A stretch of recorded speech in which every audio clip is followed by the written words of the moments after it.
En 1891, el Papa León XIII va a escribir el primer documento social, Rerum Novarum, Nuevas Cosas. Desde la primera página hay una serie crítica de la situación social vigente. Y la culpa de esta situación es la ideología liberal económica, que ha dejado los obreros indefensos frente a la realidad de los capitalistas. El afán de la ganancia, la voraz usura, que él lo llaman, ha permitido una explotación de grandes masas de trabajadores. Y pocos propietarios están llevando todos los beneficios de la revolución industrial. Entonces, en primer lugar, el Papa León critica la realidad liberal de laissez-faire y la realidad económica causando el sufrimiento de los trabajadores. Luego, la segunda crítica de Rerum Novarum es hacia la respuesta del socialismo. Y este es uno de los principales críticas de lo que Marx promovía.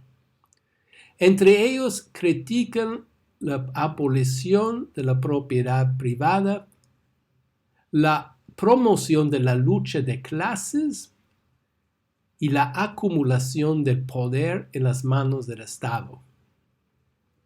Sobre la propiedad privada, el Papa insiste en que hay un derecho natural de tener la propiedad privada, que no se puede abolir este derecho.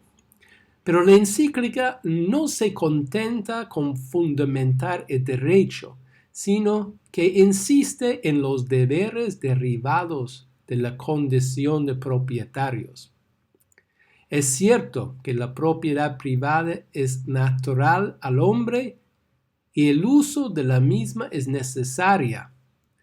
Pero a usarlas el hombre no debe considerar las cosas externas como propias, sino comunes.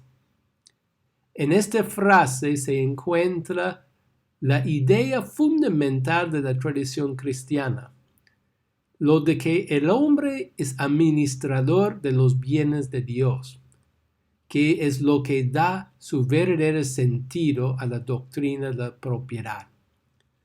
Entonces, mientras que hay el derecho de tener propiedad privada, hay una obligación social en el uso de esta propiedad.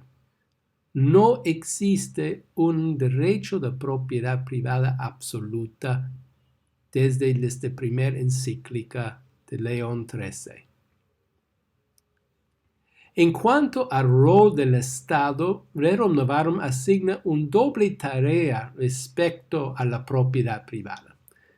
La primera es que el Estado debe garantizar las posesiones privadas.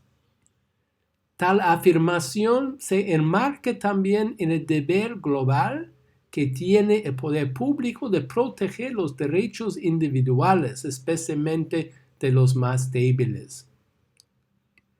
Y también exige una segunda tarea, y esta es que el Estado debe tratar de difundir la propiedad, de forma que todos los grupos sociales tengan acceso a la propiedad privada, el bienestar que viene de tener esta propiedad. Esta es una obligación necesaria del Estado y una de las maneras en la cual puede apoyar esto es asegurando un salario justo a los trabajadores. Y esto nos lleva a otro tema de Rerum Novarum, los derechos del trabajador. La postura de Rerum Novarum es un buen ejemplo de cómo doctrina social se aleja del liberalismo económico, para mostrar un rechazo de la postura liberal sobre la libre determinación de los sueldos. La encíclica distingue dos dimensiones. Uno es la personal, el derecho de una persona de contratarse con otra persona y fijar la remuneración. Pero la encíclica pone que además de esta dimensión personal, es la dimensión de la necesaria. Es decir, el salario, para ser justo, no solo es a base del libre contrato entre dos, sino que tiene que alcanzar a cubrir las necesidades elementales del trabajador. Aquí es el principio de un salario justo. El sueldo mínimo necesario para cubrir las necesidades del trabajador es una obligación del Estado asegurar.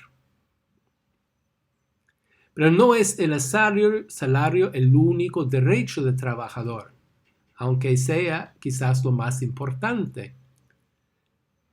Sentado también en el presupuesto es que el trabajador es un ser humano, dotado de la misma dignidad de todas las personas. Y por eso la encíclica les recuerda la necesidad de interrumpir el trabajo con días festivos, de garantizar condiciones de trabajo digno y seguro, y de descanso adecuados. Y otro derecho de los trabajadores es una de las alternativas también al socialismo, es el derecho de formar asociaciones, sindicatos, para proteger sus derechos en forma común. El uso de los derechos fundamentales de clase trabajadora de organizarse para exigir respecto de sus derechos es un derecho fundamental de los trabajadores. La libre asociación, de formarse en grupos para promover el bien común de todos. La lucha de clases. Ciertamente, si los derechos de los trabajadores son respetados y los frutos de la industrialización llegan a todos, la tendencia de fomentar la lucha de clases va a disminuir. Pero no solo por este motivo hay que rechazar la filosofía de Marx de promover la lucha de clases. El rechazo del Papa de la filosofía de la lucha de clases, la lucha entre una clase social contra la otra, con el fin de ganar poder y derrumbar la otra, está basada en la comprensión cristiana del ser humano. La filosofía que promueve la lucha de clases es totalmente en contra de la visión de la dignidad humana, donde todos son iguales en dignidad por ser creados por Dios. Por eso la necesidad de superar las fricciones sociales que pueden llevar a la lucha de clases. Otro elemento del liberalismo rechazado en esta encíclica es la idea de que el Estado no debe intervenir en las funciones económicas del mundo. Una primera preocupación de Rerum Novarum a propósito del Estado se centra en determinar la responsabilidad que le corresponde en la solución de la cuestión social. Su postura en esta encíclica se distancia de la concepción liberal según la cual el Estado debería quedar casi por completo marginado de la vida social. Y aquí se mantiene que el Estado debe intervenir positivamente para la prosperidad de la sociedad, tanto como de los individuos. Aquí brota el principio del bien común, uno de los principios fundamentales de la doctrina social de la Iglesia. En esta encíclica no encontramos una definición explícita de lo que es el bien común. Dicha definición va a venir mucho más tarde, cuando Juan 23 escribe la encíclica Mater Magistra. Pero aquí está claro los lineamientos principales, que el bien común son todas las condiciones de la vida social, económica, que permite el desarrollo del ser humano y el desarrollo del grupo del ser humano. Estas cosas promueven el bien común. Entonces hay que entender que hay un balance.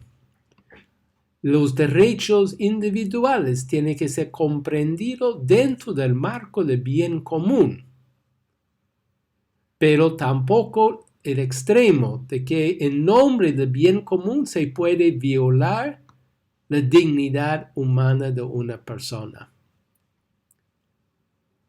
Hay un balance y hay que oponerse a los extremos. Igualmente, el Estado tiene el deber de proteger y promover el bien común.